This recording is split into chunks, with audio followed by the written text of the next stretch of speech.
বৈষম্য বিরোধী ছাত্র আন্দোলন গত ৮ জানুয়ারি অভ্যুত্থান বিষয়ক একটি বিশেষ সেল গঠন করে। সেই বিশেষ সেল তার রুটিন ওয়ার্ক করতে গিয়ে ঢাকা মেডিকেল কলেজে গণ অভ্যুত্থানে শহীদ হওয়া ৬টি বেওয়ারিশ লাশ এখনও আছে বলে জানতে পারে। এই তথ্য জানার পর আজ বিশেষ সেলের একটি টিম শাহবাগ থানায় গমন করে এবং শাহবাগ থানার ওসি খালিদ মনসুর ৬টি লাশ আছে এই তথ্য নিশ্চিত করে। এরপর এই লাশগুলো তিনি জানান যে লাশগুলো ঢাকা মেডিকেল কলেজের ফরেনসিক মর্গে আছে। তারপর বিশেষ সেল টিম ঢাকা মেডিকেল কলেজের ফরেনসিক মর্গে গিয়ে সরেজমিনে লাশগুলো পরিদর্শন করে। লাশগুলোর প্রাপ্ত তথ্য নিম্নরূপ: অজ্ঞাতনামা পুরুষ, বয়স ২০, অজ্ঞাতনামা পুরুষ বয়স ২৫, অজ্ঞাতনামা পুরুষ বয়স ২২, অজ্ঞাতনামা মহিলা বয়স ৩২, অজ্ঞাতনামা পুরুষ ৩০ এবং এনামুল বয়স ২৫। একজনের নাম পাওয়া গেছে, এনামুল বয়স ২৫।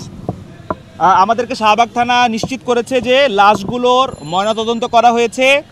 ৫ জনের, এখানে যে ৬টার মধ্যে ৫ জনের ময়নাতদন্তের রিপোর্টে মৃত্যুর কারণ হিসেবে লেখা হয়েছে আঘাতজনিত কারণে মৃত্যু, আর একজনের যে এনামুল তার মৃত্যুর কারণ হিসেবে লেখা হয়েছে ডিজিজড, উপর থেকে নিচে পড়ে মৃত্যু। আর মৃতদেহগুলোর ডিএনএ সংগ্রহ করা হয়েছে বলে তারা জানিয়েছে এবং মৃতদেহের পরিহিত আলামত সংগ্রহ করা হয়েছে। এই মুহূর্তে সবগুলো লাশ ঢাকা মেডিকেল কলেজের ফরেনসিক হিমাগারে সংরক্ষিত আছে। শাহবাগ থানার পক্ষ থেকে বলা হয়েছে লাশগুলো বৈষম্য বিরোধী আন্দোলনের, অর্থাৎ আমরা ধরে নিচ্ছি লাশগুলো গণ অভ্যুত্থানের। তবে কবে এবং কয় তারিখে তারা লাশগুলো এনেছে সেটা এখন স্পষ্ট করেনি।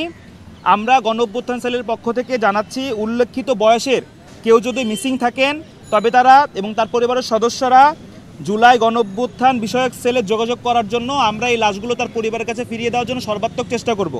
আমাদের সেলের এই লাশ বিষয়ক যোগাযোগের নাম্বার 01621, আমি আবার বলছি 01621 324187, 324187। আমাদের সেলের একজন ওয়াসিমুল হাসান শাতিল, তার নাম্বার এটা।